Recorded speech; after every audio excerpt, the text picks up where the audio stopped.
Today we're going to look at another one of my very favorite products, and that is the masking pen.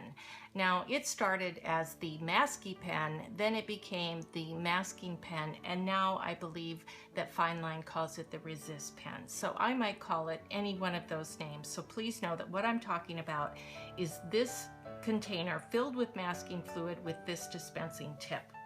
If you watched my previous video on the applicator bottles, you will see that it is very close to an applicator bottle, which it is, except that it comes with its own special masking fluid.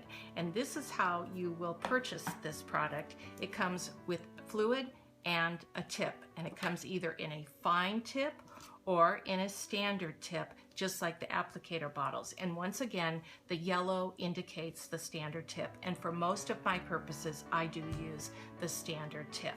So when you get your masking pen, like I said, it will come in two parts. And one thing you do not want to do with masking fluid is shake it vigorously.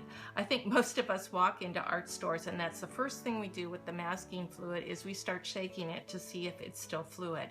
But what that does is introduces bubbles into there, and for some reason that causes the masking fluid to thicken more quickly. One thing I really like about the masking fluid pen, not only because of the dispensing system, but the fact that this fluid in the container is much thinner than most of the masking fluid and tends to remain thin and fluid much longer than a bottle of masking fluid. I don't know about you, but I have bought so many bottles of masking fluid, and by the time I open them, use them once, and go back to use them again, and they're all dried up.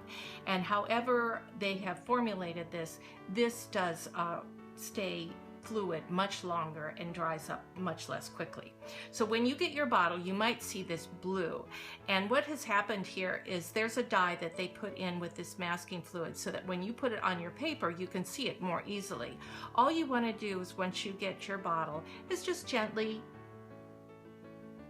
rock it back and forth or maybe sideways, but you just don't want to shake it vigorously, and just get that blue liquid dye mixed in there. And if it's not mixed in really well, don't worry about that. It's not going to affect the masking fluid. It's all good to go. So you will take the top off of your masking fluid, off of the reservoir, and you will take your top and screw it on there, and then we are ready to go. I'm going to show you how to use this in another video, but I wanted to show you specifically what this product is.